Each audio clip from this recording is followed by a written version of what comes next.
Unanswered. Presented by Rice, Murtha Thesaurus, your official injury lawyers. 105.7 The Fan. Injury Report is brought to you by Orthopedic Associates of Central Maryland. In pain, contact the experts at Orthopedic Associates of Central Maryland at mdbonedocs.com. Care this good feels good to the bone.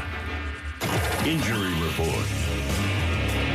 Joining us now is Dr. Ralph Zade. And Doc, Lamar Jackson, always a big-time story, but we were just talking with Mike Preston prior to the break. There were rumors swirling that he wasn't getting treatment, but he is getting treatment this year as opposed to last year. But we had Dr. Scott Adams on last week, and the initial reports with the PCL sprain was 1 to 3 weeks. And Dr. Scott Adams, he thought that was ambitious. He thought it was 4 to 6 weeks, more along the lines when of he that. saw the film of the injury and stuff, then he said he thought 4 to 6. Do you agree with that? Is it like 1 to 3? Did you think that was maybe rushing it? Yeah, I mean, an isolated PCL, sometimes, it's not quite as common to have them isolated, or in other words, not occurring with other injuries. But an isolated PCL, we grade them at different levels. They're kind of, being vague as to how severe his was. I think 1 week would be pretty ambitious. Yeah. 3 weeks, I mean, for a grade 1, that's possible. But, I would think 4 to 6. I mean, even, depending on the grade of the sprain, up to like 10 weeks can be, possible at that level. It's always, it's a question, I think, in this case because of all the other rumors and contract issues and stuff going around. But I definitely think 4 to 6 weeks is probably more realistic. Hey, Doc, talk about, because we hear, people talk about treatment and rehab. Talk about what he would be doing for treatment and rehab. That, what is he doing daily to get better? And what can he do? Like, say the normal person, has a sprained PCL. Being a pro athlete, what does he get differently that, the normal person isn't?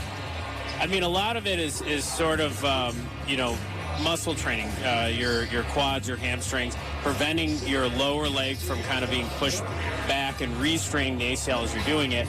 A lot of that, there's all kinds of, massage, TENS units, things that you can get with like a therapist or trainer that most people get like once or twice a week with PCL. He's getting, daily, multiple times a day. Right. Part of it, though, is just a time thing, where if his leg gets pushed in that direction and it pulls on that PCL and that's not healed yet, he's going to, react. He's going to have a reflex and he's not going to be able to, play. And part of that is just time, as much as rehab as he gets. So that's why I think that 1 to 3 weeks, I agree, might be a little bit of an ambitious timetable. Now, when you see that he hadn't, when you see the report, the injury report comes out, and you see that he doesn't practice on, like, this coming week. He's not practicing on Wednesday. What are you thinking?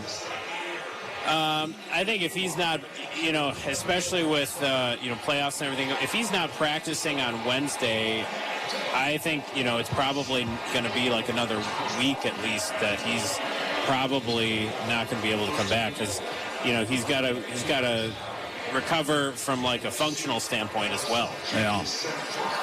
He's Dr. Ralph Zade. Ralph, we really appreciate the insight. We're all wondering when Lamar Jackson does in fact return. So is Harbs. Everyone, man, everyone.